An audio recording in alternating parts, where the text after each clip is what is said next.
Ouh. Moi, je viens partager avec vous un petit peu, de ma nature, de mon soleil déjà, parce qu'aujourd'hui il fait encore beau, ça fait du bien et puis surtout, de vous raconter un peu comment s'est passée, la journée de jeudi auprès des chirurgiens, d'anesthésistes, pour préparer, cette fameuse opération du 8 octobre. Voilà et puis, je profite donc du coup de cette nature un peu plus encore cette semaine avant, d'être, dans le flot de la rééducation et enfermée sous des néons. Donc voilà, je profite bien. Ça s'est, très, très bien passé, globalement, il y a des nouvelles, plutôt enfin toujours positives. De toute façon, il faut être positif. L'anesthésiste, en tout cas, a été, très réceptif à ma demande de pouvoir être en auto-hypnose, puisque je m'étais renseignée pour de l'hypnose, mais là-bas, ils ne faisaient pas en accompagnement. Donc je lui ai expliqué ma démarche, et puis, voilà, comment je travaillais, ce que je faisais actuellement pour pouvoir, le faire et on a pu vraiment échanger. C'était quelqu'un de très ouvert, donc ça, c'est super et voilà, donc par contre, il me demandait de poser quand même, bien sûr, un cathé, là, au niveau de l'épaule pour pouvoir, me donner, l'anesthésie nécessaire si besoin, ou voilà, un peu, on va y aller progressivement s'il y en a besoin, en tout cas et il me fallait aussi l'autorisation du chirurgien, bien sûr. Chirurgien pour le coude que je suis allée voir, à la suite, qui lui aussi, était d'accord. Bon, mis à part, voilà, dès l'instant où lui, il savait qu'il y avait possibilité de mettre l'anesthésie derrière et puis, il m'a expliqué comment ça allait se dérouler. Donc, il va y aller par phase pour essayer de débloquer cette, pronosupination. Donc, déjà d'une phase, il va faire une arthrolyse qui va permettre d'aller, on va dire, forcer sur l'articulation, juste pour débloquer. Des fois, ça arrive, hein, des choses qui viennent juste, se bloquer. Il faut le faire sous anesthésie, donc ils vont, là, me le faire sous hypnose et puis après, à voir, par la suite. Si deuxième investigation, si ça ne fonctionne pas, ils viennent nettoyer les calcifications qui se trouvent, au niveau, de là où j'ai été luxée et puis, il y a eu aussi des calcifications qui se sont créées sur la tête de la plaque que j'ai dans le bras, une tête de vis, au niveau de l'olécrâne. Donc, il va aller gratter ça, enlever peut-être certaines vis, hem et si ça ne va pas, donc on va continuer à avancer. Si ça ne débloque pas toujours, là, il va enlever la plaque puisque la consolidation est totale et bien et pour lui, est assez solide. Donc il y a plus besoin spécialement de la plaque. Même si voilà, quand, on s'était vu donc c'était au mois de juillet, il était plutôt pour la laisser. Donc ça veut dire que ça s'est vraiment bien consolidé, donc ça, c'est aussi une très bonne nouvelle. Et puis, à la suite de ça, il a fait son compte rendu, devant moi, a dicté son compte rendu à mon médecin et puis à la fin, il parle de la dernière phase dont il m'avait pas spécialement parlé et il parle d'enlever la tête radiale, l'ablation de la tête radiale si ça ne peut pas, aller, si ça ne se débloque pas. Mais qu'il espère ne pas en arriver là parce que je suis jeune, voilà. Il finit son discours comme ça.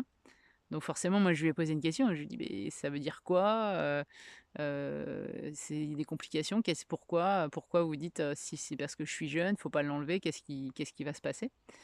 Donc en fait, il m'a dit qu'on peut en effet, hein, ne pas l'avoir, ça va vraiment libérer tout, donc ça va permettre d'avoir la pronosupination. Mais que, ça serait plus compliqué pour moi par la suite parce avec l'âge et ben, il va se développer des moments où le bras va plus se balader, où ça risque de sortir et hem et que c'est beaucoup plus compliqué, qu'il y a de l'arthrose qui vient se créer, que ça peut être douloureux par la suite à force, du temps qui passe. Donc voilà, bon, ça c'était pas le super côté, sachant que bien sûr si on en arrive là, là il faudra vraiment, faire l'anesthésie. Mais moi je suis confiante, on va déjà faire les premières phases, la deuxième, e et cetera et aller dans le sens de ce qu'il faut et puis, on verra bien, on découvrira au fur et à mesure, comment on va faire et ce qu'il faut faire pour arriver à gagner un peu plus et voilà et puis, je suis très, heureuse et confiante, de tout ça. En tout cas, je pars dans cette optique-là. Je suis déjà hyper heureuse de protéger, un peu plus mon corps, de pas devoir lui injecter la dose, voilà, fatidique où il va être vraiment à devoir, derrière, cravacher là, ce foie où il va être ça va être compliqué pour lui. et puis, voilà, je suis quand même très heureuse de voir que, bah, je suis écoutée, que je peux aller dans mon sens aussi. On a le droit, hein, et on n'est pas toujours obligé de subir ce qu'ils nous demandent. Donc ça, c'est super. Voilà, ça, c'est vraiment une bonne nouvelle.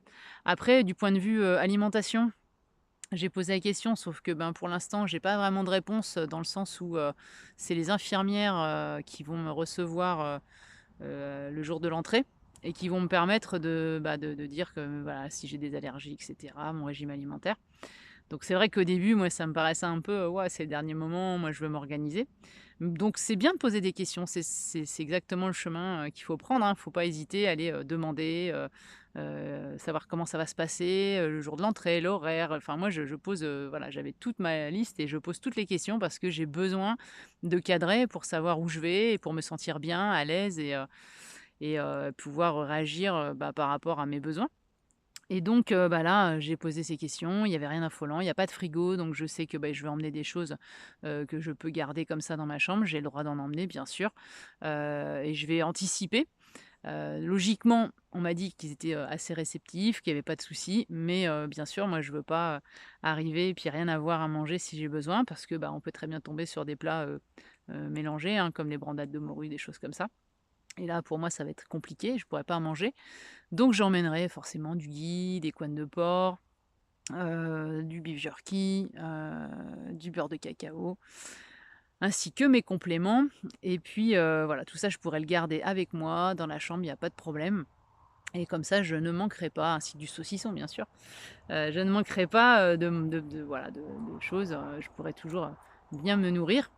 Donc je suis très confiante, il y a pas de souci, tout ça. Je vous raconterai un peu comment, ça a été perçu quand même quand je leur dirai et voir comment ils vont accueillir, mon régime alimentaire et puis, bah, seconde chose, je suis allée voir le chirurgien du pied avec qui j'avais rendez-vous puisque j'avais fait un arthroscanner, de mon articulation, au niveau de ma cheville pour savoir parce que, bah, même si, je suis contente de retrouver, mon bras et d'autres, choses qui me manquent, j'avoue que vous savez tout comme moi que la marche, c'est quelque chose pour moi de enfin ouais, d'essentiel. J'ai besoin d'aller marcher, c'est là que je me ressource, c'est là que je suis bien, j'ai besoin de ma nature et franchement, bah, voilà, manquer de dorsiflexion au niveau du pied, oui, je suis retournée déjà en montagne comme vous l'avez vu et c'est ce que j'ai dit à ce chirurgien.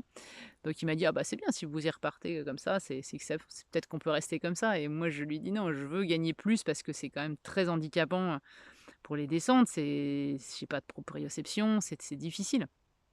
Donc il m'a dit qu'il y avait pas en effet de calcification d'articulation, ce que je trouvais plutôt positif. Sauf que, pour lui, il regarde, bah, voilà, comment s'est formé ça et qu'il y aurait juste, une possibilité, c'est qu'il y ait une poche, fibreuse qui se soit créée, sur le dessus du pied et qui pourrait m'empêcher, de bouger la cheville et d'avoir cette dorsiflexion et le but, c'est en fait d'ouvrir, d'aller gratter, cette poche, d'enlever, bah, voilà, les fibres qui se sont créées et puis, il me dit: «Bah, par contre, je vais faire ça, mais si je le fais, vous sachez qu'il y a pas, enfin, c'est pas sûr, en fait, il y a 50 que ça fonctionne et 50 que, bah, ça ne marche pas».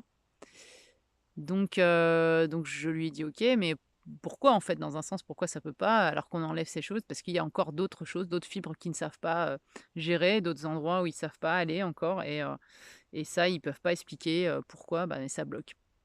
Donc il y a possibilité que je fasse cette opération qui se déroulera le 24 janvier, mais que, bah, sortie de cette opération, je ne retrouve pas, voilà, ma mobilité et bon, mais moi je lui ai demandé: «Qu'est-ce qui fait que, bah, voilà, si je le fais, est-ce que je vais, risquer, de ralentir ma reconstruction, que ça soit plus douloureux, de faire plus de dégâts que ce qui en est aujourd'hui?» Alors pas du tout. Pour lui, il y a aucun risque à tout ce niveau-là, rien ne va venir, enrayer ce qui est en train de se passer, ma reconstruction. Il m'a permis aussi de voir en même temps que mon calcanéum, il est vraiment, enfin voilà, il est reconstruit un petit peu, mais c'est très, très léger. Sachez que, bah, voilà, il avait explosé en 1000 morceaux, donc en fait, il m'a montré tout le vide qui existe encore sur mon talon. Donc il y a encore beaucoup, beaucoup de travail. Il reprend bien, mais il va falloir encore beaucoup de temps pour que l'os se reconstruise. Donc c'est pour ça que je suis enflée, c'est pour ça que c'est aussi, compliqué, pas au niveau de ma marche, mais au niveau des inflammations. Et donc voilà et donc pour lui, là, tout ça, ça va pas changer, quoi. Il y a rien qui va venir, bouger tout ça. Donc bah, mis à part les risques opératoires traditionnels, que j'encours, il y a rien d'autre, qui peut m'empêcher de faire cette opération, bien au contraire. C'est d'essayer d'aller chercher encore plus, même si bien sûr, hein, derrière, il y aura encore, du travail, de la rééducation, des pansements, enfin voilà et cetera. Mais voilà, moi si je peux, si je peux avoir la chance de pouvoir, retourner gambader, encore plus et faire des choses, enfin que je rêve de faire, hein, des randos, des treks et cetera. Enfin voilà, moi c'est mon plaisir. Donc ça sera le 24 janvier comme je vous l'ai dit et on verra comment ça se passera. Il faudra voir les choses au fur et à mesure. Voilà, voilà, donc je suis heureuse de tout ça. Je vous avoue que là, c'est encore une semaine, qui s'annonce, de grand travail, de respiration. Je vais donc, beaucoup méditer, beaucoup visualiser, essayer de me projeter, dans ce jour en positif. Pas, comme je vous le dis d'habitude, hein, c'est pas refuser d'appréhender les choses. J'appréhende pas du tout, je vais essayer de pas appréhender cette opération justement. Je vais essayer d'avoir des belles projections, des belles pensées par rapport à cet instant, me plonger dans cet instant où je serai en effet au bloc mais en étant dans mon esprit, dans ma forêt avec mes arbres, avec ma rivière qui coule derrière moi, avec, toute cette atmosphère que j'apprécie tout le temps quand, je vais me balader et je vais me mettre dans cet état d'esprit, et puis pas du tout, bah, être positif quoi, en fait, positif et essayer de ressentir les choses, dans ce sens-là et puis surtout travailler beaucoup la respiration. Ça, c'est très important. Dans les moments où, bah, voilà, on n'est pas bien, se focaliser là-dessus pour pouvoir retrouver un côté paisible et tranquille et puis pas du tout, angoissé, sur quoi que ce soit. Sachant que je suis entre de bonnes mains, que, on a mis toutes les choses en place, que s'il y a quoi que ce soit, bah, bien sûr, je ne serai pas non plus, comment dire? À forcer les choses. Il y a pas à forcer, il y a à apprécier et à écouter encore plus son corps et je pense que c'est surtout dans ce sens que je le fais aujourd'hui. C'est pas, c'est bien sûr pour protéger, plus mon corps et essayer de lui donner, le meilleur sans aller lui donner les choses qui sont mauvaises pour lui, hein, qui va être obligé de détoxifier et que ça va être compliqué. Mais c'est aussi, pour être encore plus à l'écoute de lui, dans le sens où, bah, si on est à l'écoute de nos sensations, si on est à l'écoute, de ce qu'on peut ressentir et non, ce qu'on peut imaginer ou, voilà, je pense qu'il y a des choses à faire. On peut travailler avec notre esprit pour, se mettre dans de bonnes conditions et je pense que si on prône les choses positives et qu'on va vers des belles choses dans son esprit et ben, on va pouvoir, dépasser certains problèmes, certaines choses qu'on peut avoir face à nous, et ça va aller super. Donc, comme je vous le disais l'autre fois, j'ai confiance en moi, en lui, en ce corps bien solide et puis qui se reconstruit chaque jour. Je veux lui offrir le meilleur et je vais lui offrir toute mon attention et puis, bah, toutes les bonnes choses, là, cette semaine, de la nature, du soleil et plein de choses positives. Voilà. Je vous tiens au courant, certainement, voilà, autour du 8, du 9, je vous dirai comment, ça se passe, comment ça s'est passé. Hésitez pas à venir me poser des questions si vous voulez, en tout cas échanger sur tout ça, sur l'hypnose, sur, ce que je fais, sur comment je le prépare, sur comment ça va se passer ou comment ça s'est passé. Enfin voilà, je serais heureuse de pouvoir, partager ça avec vous, avec grand plaisir et puis vous montrer que, ben, je pense que ça se fait pour tout. Il y a pas de truc de fou, quoi. On a ça en nous et on peut le faire tous. Voilà. Bon, bonne fin de week-end. À bientôt.